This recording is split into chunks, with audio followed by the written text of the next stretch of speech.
Efectivamente es cierto que tenemos otra oportunidad de conversar con Pablo Paiva. Conversamos la otra vez y fue muy interesante. Prácticamente nos dio una visión integral de lo que significa ser liberal. Yo sorprendido, imagínense ustedes, ¿no? Un liberal que conduce un programa de línea periodística liberal, republicano, democrático, democracia representativa, Libertas, una asociación civil en pos de las libertades individuales, la república, la democracia, una cosmovisión, ¿no? Es decir, es una visión completa de la condición humana y esa cosmovisión, que incluso muchos historiadores consideran que es aquella paideia de los griegos que tenían una visión totalista, completa de las cosas, abarcaba los distintos aspectos de la vida humana. La vida en sociedad, la vida en relación al Estado, el Estado y el individuo, la economía, la ciencia, el conocimiento de la astronomía, la astrofísica, la religión, la moral, ¿no? Fundamentalmente, aquella moral a Nicómaco que escribió Aristóteles, por ejemplo, como la construcción de una república, la ética republicana, todo eso te hace a una completa visión de la condición humana. El liberalismo es una doctrina filosófica que básicamente se puede decir que nació en el siglo XIX definida como tal a través de autores como David Ricardo, como Adam Smith, pero ya desde lo económico, la economía liberal, y así va transcurriendo esa visión liberal que tiene que ver con una visión integral del ser humano respecto a sus libertades individuales, a las relaciones de los seres humanos entre sí y a la construcción de un Estado que derribe definitivamente aquel Estado monárquico, despótico, que era tiránico y que segmentaba mucho las clases sociales imponiendo desde sus voluntades personalistas el régimen de vida. Bueno, el liberalismo plantea algo muy distinto. ¿Cómo te va, Pablo? Te presento de esta Muy manera bien, porque muy bien. presentamos, en definitiva, te toca ser el líder hoy por hoy, coyuntural, me decías, de este Eh, partido nuevo que ha nacido, que es Partido Liberales por la no, Gente. liberales por la gente. Liberales por la gente. Ahí Liberales por la está. gente. No están partidos, Perfecto. están unidos, hay que unirse, ¿no? Decía un amigo mío, siempre me decía, bromando, ¿por qué hablan de partido? Bueno, en el fútbol hay dos tiempos, está partido, ¿no? Primer tiempo, segundo tiempo. Ahora, en política, ¿por qué no se habla de unidos políticos en vez de partidos políticos? Están bastante partidos los partidos políticos, ¿no? La verdad que sí, sí. Incluso muchas veces hay algunos autores, he escuchado algún político también bastante encumbrado, por cierto, Mm, que dice que no es bueno que se fraccionen. Entonces van en contra de los fraccionamientos, porque tienden obviamente a pensar que pierden capacidad de poder o mm. de dominio de la agenda pública, ¿verdad? Y pierden Entonces, claro, cohesión. exactamente, pero en realidad es todo lo contrario. Nosotros como liberales defendemos todo lo contrario. Al contrario, cuanto mayor oferta, las personas lo que van a hacer es como ir a un mercado, van a elegir qué proyecto de vida anhelan para sí, porque en definitiva eso es la política lo que nos brinda es la herramienta, Mm, sin duda hay muchas herramientas, sí. pero la herramienta sin duda preponderante que incide en la vida directamente de la gente, que cambia la realidad de la gente Mm, en todos los aspectos o los principales aspectos de su vida, justamente es la política. Así que, sin mm, duda alguna ah, que es importante que haya mucha oferta y que en este caso el menú tenga ofertas en el menú y en este caso va a tener por primera vez en Uruguay una oferta en ah. el menú, una opción netamente liberal. Liberales por la gente va a ser Ajá. inédito en ese sentido. Hablando, por ejemplo, en términos gastronómicos, como decís, ¿no? Menú, uno va a un restaurante, por ejemplo, vos esperás que tengas una buena carta en el menú, ¿no? Completa, variada, pero te das cuenta que esa carta tiene elementos en común. Todos son alimentos, todos son nutrición, ¿no? Son nutricionales. No tenés una carta de alimentos que, che, qué bueno está, mirá, asado, pulpón en la parrilla, adoré, mirá, pollo, yo qué sé, con salsa provenzal. No, de pronto ve arsénico. Oh, ¿y esto? Y acá tenés, ¿qué tenés acá? Sí, acá tenés no sé qué otro veneno, acá tenés droga, no sé cuánto. No, ese menú está mal, porque ahí ya hay elementos extraños que no hacen a tu propósito de ir a alimentarte e ir con tu familia a alimentarte y pasar un rato bien. No te vas a ir a envenenar, ¿no? No pasa lo mismo con la mal concepción liberal de decir aceptar todo y que todo esté en la oferta o en el menú de ofertas electorales. Entonces tenemos estados en Occidente que tenés partidos políticos que te proponen republicanismo, otros son socialdemócratas de centro izquierda, y otros liberales, casi no quedan. Yo no sé si hay partidos liberales ya, liberales clásicos, liberal en Occidente, muy pocos. Pero tenés de pronto después partido marxista, partido comunista, que eso es antagónico con el liberalismo. Plantean tomar el Estado para ir a la dictadura del proletariado y a una dictadura de pensamiento único, porque son totalitarios. Te lo dicen ellos mismos, ¿no? No estoy inventando. Sí, ¿Cómo es posible convalidar eso y naturalizar eso? ¿Es viable un Estado así? en principio, diría que es muy importante, y nosotros como liberales, Mm, lo que no podemos permitirnos o evitar por todos los medios es proscribir cualquier tipo de partido político. mm, Porque lo importante es que estén en la política. mm, Porque cuando hay ausencia de política, lo que aparece es la violencia. mm, Y esos partidos que son extremistas, el mm, comunismo, sobre todo cuando es la izquierda dura, mm, extremista, bolchevique, mm. justamente, normalmente, si no hay un canal político, el único canal que les queda es la violencia. Claro, Porque ese partido es un partido que históricamente su enamoramiento es únicamente con el poder. Entonces, sí, siempre lo van a tratar de alcanzar. Entonces, si le quitamos la vía política, le sí, queda la violencia. Y claro, nosotros como liberales no nos podemos permitir eso. claro. Me gustaría O sea que tú introducir un decís poquito que permitiéndoles integrarse al sistema político, minimizás la violencia que expresan, porque además son partidos que atávicamente, además ya son muy viejos en Occidente, ¿no? Prácticamente conviven con el proyecto liberal. Estamos hablando de que el manifiesto comunista de 1848, ¿no? sí, absolutamente. No solamente eso, que era uno de los temitas que vamos a charlar, pero incluso mucho de lo que se presenta ahora como la izquierda nueva, la izquierda del siglo XXI, en realidad no es nueva, porque si uno va anterior a 1848, al manifiesto comunista, y va a las obras juveniles de Marx, todo eso que hoy conocemos o que muchos, eh, gente que está en la web, en las redes sociales, fundamentalmente en YouTube, que pretenden alentarnos únicamente a la batalla cultural, ¿verdad? Frente a esos problemas, pero esa batalla cultural no es nueva, porque ellos justamente empezaron anterior a 1848, estaban las obras juveniles de Marx, que atacaba directamente a la familia, porque la consideraba que la familia era la base del sistema capitalismo. Exacto, Él hablaba de estructura y superestructura después en el manifiesto comunista. exacto. En definitiva, eso es lo que sucede y nosotros vemos que esas personas muchas veces están un tanto perdidas y a veces el enfoque es más en capaz que aumentar sus seguidores, su venta de libros y todo, pero en definitiva lo que voy, Rubén, que esto es bien importante que todos tenemos que entender.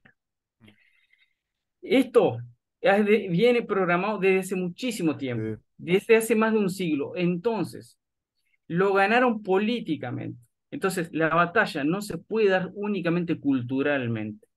La principal batalla que hay que dar es en la política para justamente desandar el camino. Porque el camino que avanzaron ellos hay que desandarlo políticamente. ¿Por qué? Si la batalla culturalmente fuera solamente con eso fuera suficiente, entonces todas las marchas y las convocatorias a las personas que ya sea por un lema mm, o por un motivo en específico, mm. llámese ley trans, llámese aborto, llámese matrimonio igualitario, llámese eutanasia, digo, son proyectos que están directamente reñidos contra lo que nosotros consideramos que es la moral conservadora, digamos, o lo que Eh, eh, siempre caracterizó mm, a Occidente, a la sociedad judío-cristiana, porque sí. Occidente no siempre fue Occidente, en su momento era la cristiandad. Claro, Entonces, pero el basamento de esa civilización judeo-heleno-romano-cristiana, porque es todo eso, va a consagrarse en esas revoluciones modernas en un estado de expresión liberal. ¿Por qué? Porque plantea valores que son muy antiguos. Por ejemplo, el principio de igualdad ante la ley es la isonomía de los griegos, ¿no? La isovalencia legal. Todos somos iguales ante la ley. ¿Qué quiere decir? Que la ley es universal, se aplica a todos por igual, por lo tanto no hay distingos. No hay, como dice nuestra constitución, no hay mayorazgos, no hay monarcas, no hay privilegiados. ¿No? No hay hijos y entenados, somos todos iguales. Esa es la igualdad que plantea el Estado de Derecho liberal. Ese es que principio viste se va dando exactamente. con el individuo. Y el individuo Es que, no deja de ser un principio cristiano cuando Jesús le dice la salvación es de aquellos que tengan una relación personal conmigo, ¿no? Me así parece es. que estamos dando con los puntos claves. No, es que diste, acabas de tocar el punto clave. Porque incluso tú en la introducción hablabas de los inicios del liberalismo, ¿verdad? Y marcabas un poco, es verdad, ya bien conformado siglo XIX, ¿verdad? Sí, sí. Pero fíjate, Rubén, es tan importante lo que acabas de decir, que en los raíces del liberalismo clásico, si vamos anterior al siglo XIX, ¿verdad? Con todos esos autores que tú bien mencionabas, en plenas medioevo estaba lo que se conoció como la Escuela de Salamanca. Sí, claro. En la Escuela de Salamanca ahí nace el liberalismo clásico, fundamentalmente proclamando el gobierno limitado en dos vías, política y económica. Y en esas dos bases se fundó. Sí. Pero la Escuela de Salamanca no nació por sí sola. La Escuela de Salamanca tiene sus orígenes de la Escuela de Traductores de Toledo. Y Claro. la Escuela de Traductores de Toledo, estamos hablando de siglo, entre siglo VIII y siglo X, estamos Sí, hablando de la España de las tres culturas, sí, que convivían pacíficamente, sí. con idas y venidas, pero en definitiva en la Escuela de Traductores de Toledo era una España en la cual estaba la comunidad árabe, la Mm. comunidad cristiana y la comunidad judía, las tres. ¿Y por qué Y te la quiero impronta resaltar? romana con toda la impronta desde la ingeniería a los principios republicanos romanos, ¿no? Y tenemos Exacto. tenemos la carta de León, que es una carta republicana, monárquica republicana de 1188, la famosa carta de León que tanto estudió Francisco de Vitoria, ¿no? Otro gran pensador. Ahí lo acabas de mencionar, exactamente. Porque ¿qué hizo la Escuela de Traductores de Toledo? Lo que hizo fue recuperar todo ese antiguo, todo ese mundo helénico que tú lo describías muy Ujú, bien, ujú. de griegos, romanos, toda la matemática árabe, Sí, sí, todos los principios filosóficos de Aristóteles, sí. ¿no? Ujú. ¿Qué decía Aristóteles? ¿Cuál era la verdad? La verdad era la realidad. Lo Exacto. que pasa es que después vino el posmodernismo, tu realidad, no, esa es tu verdad, mi verdad es esta. Entonces vivimos en un mundo relativista, Lo- que es el el, posmodernismo. el paradigma de que el conocimiento científico de la verdad, según el principio aristotélico, es la constatación del hecho, el conocimiento del objeto de la realidad, va a modificarse con la escuela alemana, ya en esa escuela alemana que toma el protagonismo filosófico ya Sí, del siglo XVIII, XIX, que sí, tiene que ver con desde los Schopenhauer, después Hegel, Kant. Kant, El conocimiento es en términos comparativos de acuerdo a sistemas, ¿no?, de conocimiento, te dicen ellos. Ahí ya se empieza a relativizar un poco la cosa.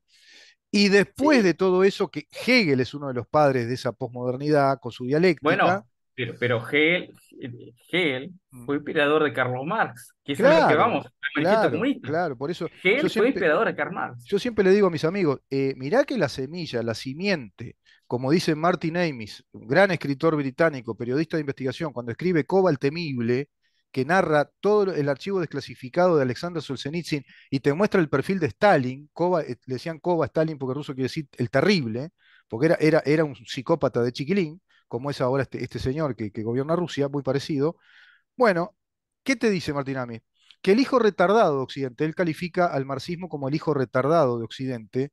¿Por qué? Porque tiene la misma procedencia, sale de las casas universitarias, tiene el mismo proceso racional, tiene el mismo proceso dialéctico, pretende ser conocimiento científico, pretende ser empírico, juega con las mismas cartas, no así el nazismo, que fue una disrupción, fue un pensamiento mágico, místico, que no hace relación con nada, y estaban tan locos que hasta buscaban una isla misteriosa de Thule, que no existió nunca y que tenía que ver con Finlandia, qué sé yo, con Islandia.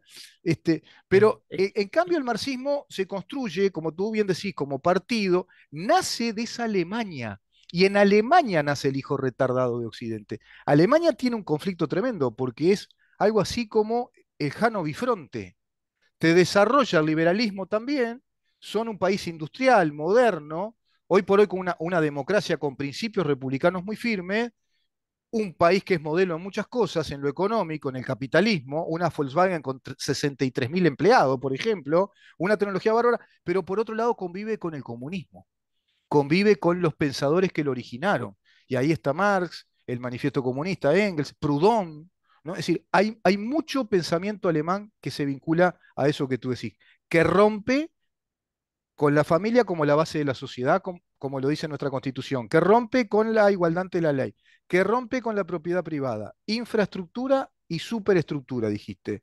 Infraestructura para Marx son las bases de la economía, los medios de producción y la propiedad privada que hay que tirar abajo para hacer la verdadera revolución, el economicismo marxista. ¿Quién lo hizo? Lenin fue a la praxis, dijo, bueno, ¿qué hacer, no? Eso cayó. ¿Qué pasa? Surge un italiano, un tal Antonio Gramsci, que funda el Partido Comunista en Italia, y va a través de un periódico que se llama L'Ordine Nuovo. Viste que hoy se habla del nuevo orden. Escribe desde la cárcel, porque lo lleva preso Mussolini, y desde de la cárcel escribe una obra monumental, gigantesca, un gran intelectual, Mis escritos desde la cárcel. ¿Y qué plantea? No, que la revolución marxista verdadera para derribar al patriarcado burgués y a los medios de producción que tiranizan a las clases obreras, etcétera, etcétera, tiene que ser cultural. Es por la cultura que vamos a emancipar a las clases sometidas. Y ya no alcanza con los obreros. Hay que ir a los campesinos, hay que ir a las urbes, también a las ciudades, y congregar todas las filas posibles para hacer una gran revolución cultural. Pero ¿qué quería decir revolución cultural para Gramsci? ¿Era que vamos a ir al cine, que vamos a leer? No. Era derribar la cultura jurídica de nuestros estados, derribar la cultura económica de nuestros estados e ir precisamente a socavar las bases del Estado, del proyecto que yo digo siempre en mi programa occidental, para mí el más apropiado, el surgente más natural, que es el Estado liberal. El Estado liberal con estos principios. Eso hay que tirarlo abajo, dice Gramsci. Y creo que lo están logrando. Es decir, esa es la revolución cultural, ¿no? Nos introducen en el monopolio que tiene el Estado leyes que desconocen los principios de nuestras constituciones. La ley del matrimonio gay, como tú decís, la legalización del aborto por la sola voluntad de la mujer, la eutanasia, las leyes de paridad, las leyes de cuota para hacer la sociedad inclusivista, y ni que hablar todo el LGBT ya construido como política de Estado. ¿no? Y a eso sumale el feminismo, el ecorrojismo, Exacto. Ahí con está. esta El dictadura, ambientalismo como otra línea, ¿no? Exacto. pero El como una dictadura, como indigenismo. una imposición. Sí, es una Entonces, imposición.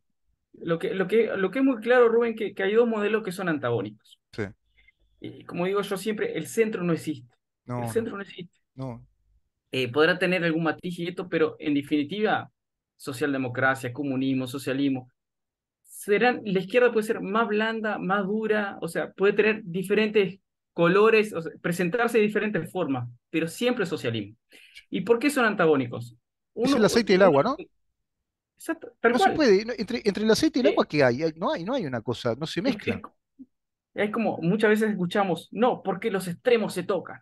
No, no, no, no, no, hijo, no, no. No, Izquierda y derecha no tienen nada que ver, son antagónicos. Es como decir que el hielo y el fuego se van a tocar. claro, No, no, no se pueden tocar. no, no. Y lo que pasa es que hay una gran confusión, una gran confusión. Entonces, lo que hay que entender es que el fascismo de Mussolini era socialismo. El socialismo Exacto. italiano, la expresión fue el fascismo. El socialismo alemán, el nacionalsocialismo, el nazismo, Ujú. era el socialismo alemán. Simplemente que fueron cargados con algunas cositas, con aderezos. Por Con ejemplo, nacionalismos, por ejemplo. con nacionalismo, con Sí. panteísmo. El panteísmo es la idolatría de lo místico, lo natural, que fue lo que le puso Hitler a su E- movimiento. Exacto, Entonces, le agregan algunas tintes de misticismo, pero en sí, definitiva, todos son socialistas. exacto. Tan es así que uno de los fundadores del Partido Socialista Alemán, que fue Ferdinand Lassalle, Ujú.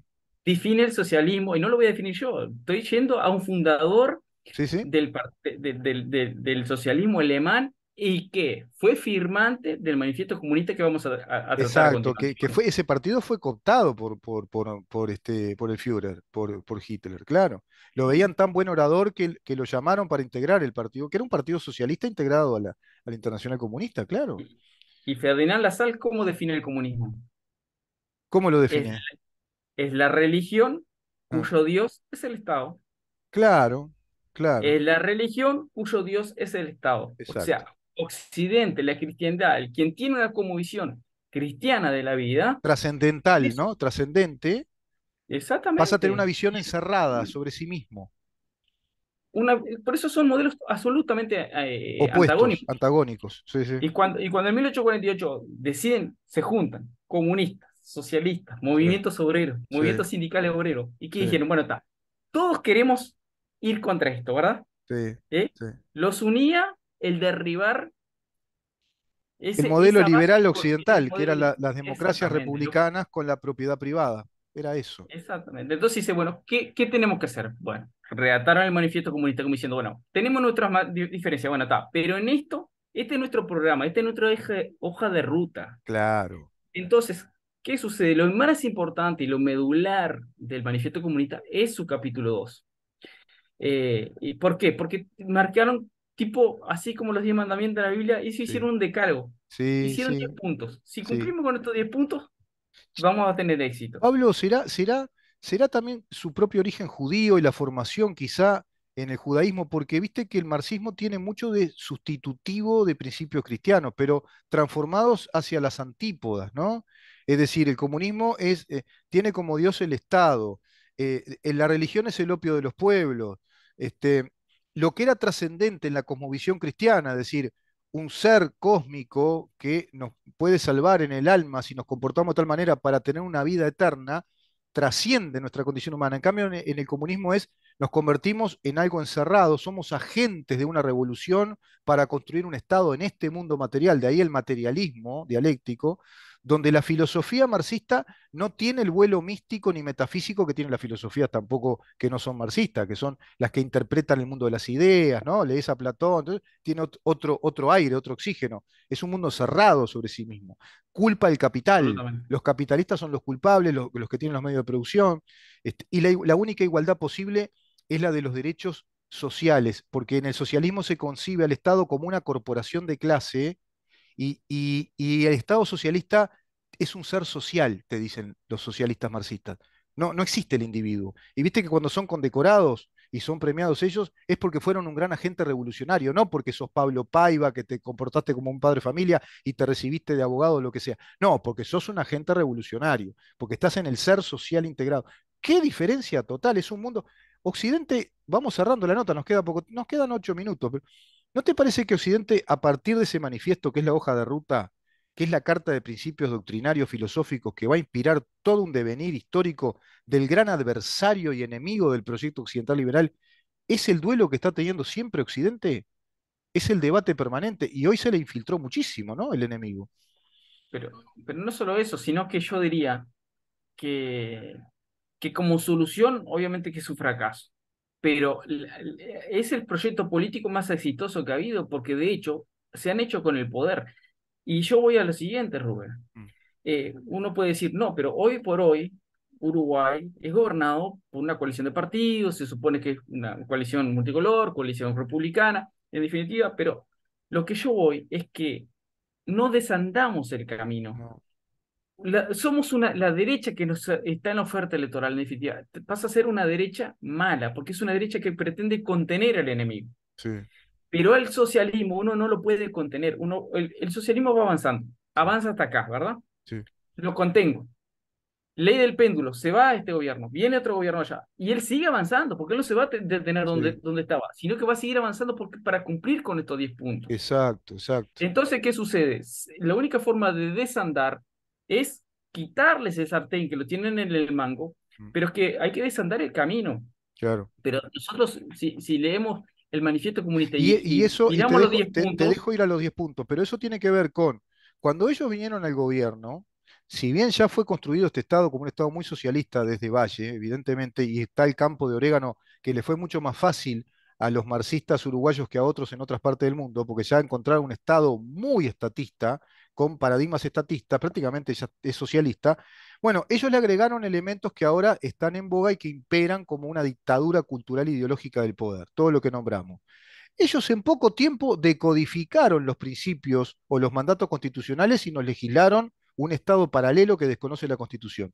Viene este gobierno que muchos dicen, yo no les creo, pero muchos dicen que es una coalición republicana. Yo lo dije al principio de este programa hace 3 años atrás, después me cayó la ficha que es un gobierno de centro izquierda progresista alineado a la Agenda Global 2030, que no decodificó el Estado marxista que nos legislaron. No recuperó ningún terreno de los terrenos que nos avanzaron, que nos ganaron, con el 54% del Parlamento, con la capacidad legislativa que la Constitución le otorga para hacer modificaciones severas de leyes que nos han destruido el Poder Judicial, separación de poderes, principio de igualdad ante la ley, garantías de un debido proceso, etcétera, etcétera, y un presupuesto gigantesco en el género, por ejemplo, en una ideología. No, este gobierno no vino con ese libreto, con ese guión. Por el contrario, vino a apoyar ese guión, vino a proponer fortalecer ciertos aspectos, inclusive humanitarios, y hoy tenemos un presidente galardonado con un premio de una internacional más bien socialista, con el Golden Sign Award, que tanto le da un premio a Ignacio Lula da Silva como se lo da a Evo Morales, como se lo da a Macri. O sea, no sé qué valor puede tener un premio de esas características. Pero bueno, estamos en un mundo raro, Pablo. Sí, por eso la solución, yo presento el problema de esta forma. Mm, Es como uno tenga un enfermo terminal, una enfermedad terminal, que está padeciendo un cáncer que puede ser usurpado, mm. que puede ser que si Extirpado y uno, remitido. exactamente, Mm, pero que en vez de eso le damos aspirina y le ponemos alguna curita. ahí va. Entonces, no, no, mi amigo, con curita y aspirina no va a salir, él no va a salir de su condición. Te- te- Le te- podrá estirar, aliviar la agonía, pero claro. definitivo, el final ya se sabe cuál va a ser. Tú que sos de formación militar, te paso una analogía creo que es muy apropiada. Fuiste para el lado médico, está bien, me parece que la de la aspirina no arregla un cáncer con aspirina, ni con la curita. O más loco sería, che, vos sabés que voy a ir al peluquero, así me arreglo el pelo, que está medio desprolijo, y te están diciendo, mirá que tenés que ir al médico ya, porque hay que hacer una terapia de shock, y no aguantás más el dolor, y va a hacer metástasis. Pero estaba la otra, ¿no? ¿Qué hubiera pasado si Winston Churchill hubiera dicho, che, cómo me preocupa aquella guerra en el norte de África? Y ya Hitler estaba invadiendo Holanda, invadía los Países Bajos, se había metido en el norte de Francia y estaba amenazando que invadía Inglaterra. ¿Te acordás que Churchill desesperado buscaba hacer una alianza con Estados Unidos que lo ayudara? El presidente de Estados Unidos decía que no se quería meter, que no querían saber nada con la guerra. Este, y bueno, y de algún modo salió accidentalmente, pero Churchill enfrentando al Führer y enfrentando lo que se llamaría en ciencia militar la batalla principal. Vos no podés ir a una batalla colateral y yo estoy preocupado, mirá qué bien, y celebramos que ganamos una batalla en Mozambique, pero te están invadiendo toda Europa y nada más y nada menos que en la CIP. No es lo mismo, es decir, vos tenés que enfrentar la batalla principal. Y hoy lo que yo acabé de nombrar antes son todas las batallas que hay que librar, que no se están librando. Eso se explica de una forma muy sencilla. Es por la sencilla razón de que el Estado, que es el monopolio legal de la fuerza, Mm, se ocupa, en vez de ocuparse únicamente de aquellas cosas para las cuales requiere el uso de la fuerza, por mm, eso es el monopolio legal de la fuerza, mm. desatiende esas cosas, que son las más importantes, pretendiendo atender aquellas cosas para las cuales su naturaleza no es la apropiada, Exacto. que es el privado el quien las tiene que realizar. Por eso tenemos, las cosas están al revés, la cabeza para abajo y los pies para Sí, arriba. sí. Entonces, por eso realmente lo que necesitamos es un cambio de modelo, un proyecto que realmente haga un cambio de verdad, un cambio en el modelo. No un cambio Pero no tiene un que haber un, cambio cam- un cambio de clic. banderas. O presidente no No, cambia las no, cosas. tiene que haber un cambio, un clic cultural, político, cultural. Tiene que haber un cambio en la mentalidad colectiva uruguaya. Porque con este modelo que tenemos, Sí. que sí, sí, seguramente vamos a tener que, me atrevo a decirte que vas a tener que hacer No, vamos a tener que hacer otro capítulo porque los otro 10 programa puntos ya, para ya, ya. realmente Sí. tocar los 10 puntos, porque si entramos los 10 puntos ahora es No, imposible. no, porque yo creo que está bien Pero lo que estamos hablando antes para que después se entiendan bien los 10 puntos. ¿sabes por qué es lo importante los 10 puntos y hay que tratarlos? Por la Sí, sencilla razón de que los gobiernos están en una condición de piloto automático. sí. ¿Qué es piloto automático? Es como el capitán de un avión. El capitán del avión es el presidente. Entonces, gana la elección, asume la presidencia, va a poner, se pone la banda, elige su consejo de ministros, todo. ¿Qué viene a hacer eso si lo pasamos de forma alegórica a lo que es un avión? El Ah, capitán de la nave sube al avión, sube con su tripulación, ah.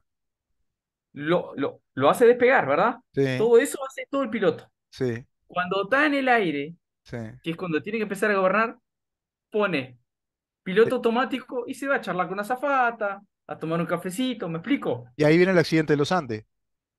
¿Y qué sucede? En ¿Sabías el que pasó medio, ¿qué así? pasa? ¿Sabías que Claro, pasó así? no sabía, mira, me ¿Sabía? acabo Que le dice, no, no, no, no no. pasa nada, pusimos el piloto automático, no es. Y bueno, y Bueno, despegaron bueno, el y fuselaje. yo presento todo como un ejemplo por la sencilla razón de que en vez de cuando empiece a gobernar, hacer los cambios que hay que hacer para cambiar la realidad, Mm. mantenemos las mismas Sí, leyes. sí, Entonces sí. las leyes son el problema. Pero si no cambiamos las leyes, no desandamos el camino. Entonces, por más que la persona cambie, el Mm. partido político, las cosas no van a cambiar porque deben de cambiar las leyes Sí. para que puedan cambiar. Entonces, ¿qué sucede? Mm. Ah, claro, cuando hay un problema en el medio, aparece un COVID, Bueno, aparece sí. una crisis eh, O hablamos, ¿sabés de hídrica. qué, Pablo? O hablamos mucho de gestión.